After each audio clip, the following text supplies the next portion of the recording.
तो देखो भाई, आज 11th क्लास का फिजिक्स का हाफ ईयरली का क्वेश्चन है और मैं आपको ग्रेविटेशन चैप्टर का इंपॉर्टेंट बता देता हूँ जो भी आने वाला है। ठीक है, तो सबसे पहले स्टार्ट करते हैं और ये आ रहा है आपका Kepler's law of planetary motion. ये बहुत इंपॉर्टेंट है, पूछ सकता है। और इसमें से जो थर्ड ये लॉ जो आपको दिखाई दे रहा है, T square directly proportional R to the power 3, ये बहुत इंपॉर्टेंट है, इस पर न्यूमेरिकल आने वाला है। ठीक है, अभी नेक्स्ट आगे बढ़ते हैं और यहाँ पे आपको मिलेगा Newton's law, universal law of gravitation. ये आपको पता होना चाहिए। ठीक है, और इसमें न्यूमेरिकल आने वाला है इसमें भी। ठीक है, अब नेक्स्ट है आपका वैल्यू ग्रेविटेशनल कांस्टेंट जी। इसकी वैल्यू आपको पता होना चाहिए, इसकी डायमेंशंस आपको पता होनी चाहिए और इसकी यूनिट आपको पता होना चाहिए। इसका एक छोटा क्वेश्चन आने वाला है।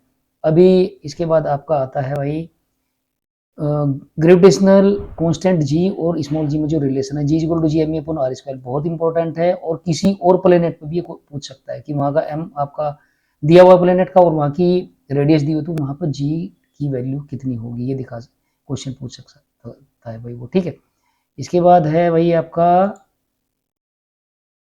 Variation in acceleration due to gravity. ये अगर आप हाइट पे जाते हैं तो वैल्यू कम हो जाती है और इस फॉर्मूले के अकॉर्डिंग कम होगी। और अगर आप अर्थ के सरफेस के नीचे जाते हैं, डेप्थ में एच डेप्थ नीचे जाते हैं तो भी वैल्यू कम हो जाती है और इस फॉर्मूले के अकॉर्डिंग कम होगी। इस पर भी न्यूमेरिकल आने वाले हैं। जी में वेरिएशन किस टाइप से होता है ये ग्राफ आपको पता होना चाहिए कि किस तरह से वेरिएशन होता है। ठीक है, और इसके बाद आपके पास आता है इफेक्ट ऑफ लैटिट्यूड। मीन्स अगर आप ओमेगा का यानी कि रोटेशन, अर्थ रोटेशन का वेट पे या जी की वैल्यू पे क्या इम्पैक्ट पड़ता है, तो जी की वैल्यू कम हो जाती है, मीन्स आपका वेट कम हो जाता है, ये आपको पता होना चाहिए।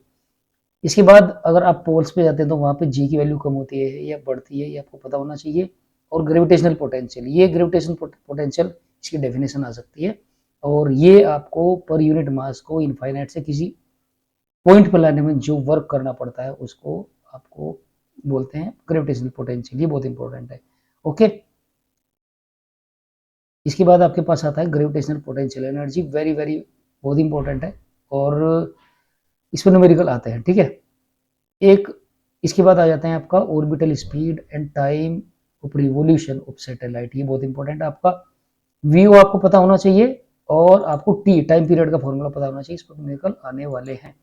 इसके बाद आता है वेटलेसनेस इन सैटेलाइट। सैटेलाइट की वेटलेसनेस कब होती है, जब आपका R is equal to zero हो जाता है ना, तब आपकी वेटलेसनेस की फीलिंग आती है। ये इसकी डेफिनेशन आपको पूछ सकता है कि क्या होता है ये। और अब बात आती है सैटेलाइट की एनर्जी की, उसकी काइनेटिक एनर्जी, पोटेंशियल एनर्जी और टोटल एनर्जी आपको पता होना चाहिए और जीएमई की फॉर्म में आपको पता होना चाहिए। और बाइंडिंग एनर्जी सैटेलाइट की वो प्लस में हो जाएगी, जितनी भी आपकी टोटल एनर्जी और पोटेंशियल एनर्जी जो रहती ये बाइंडिंग एनर्जी वो प्लस में होती है और ये आपकी माइनस में होती है। ठीक है, टोटल एनर्जी।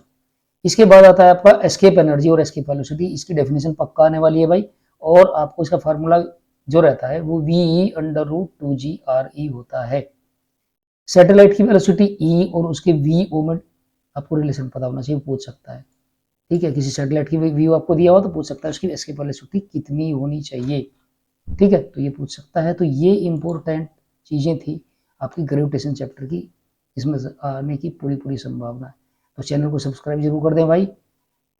ठीक है, थैंक यू वेरी मच।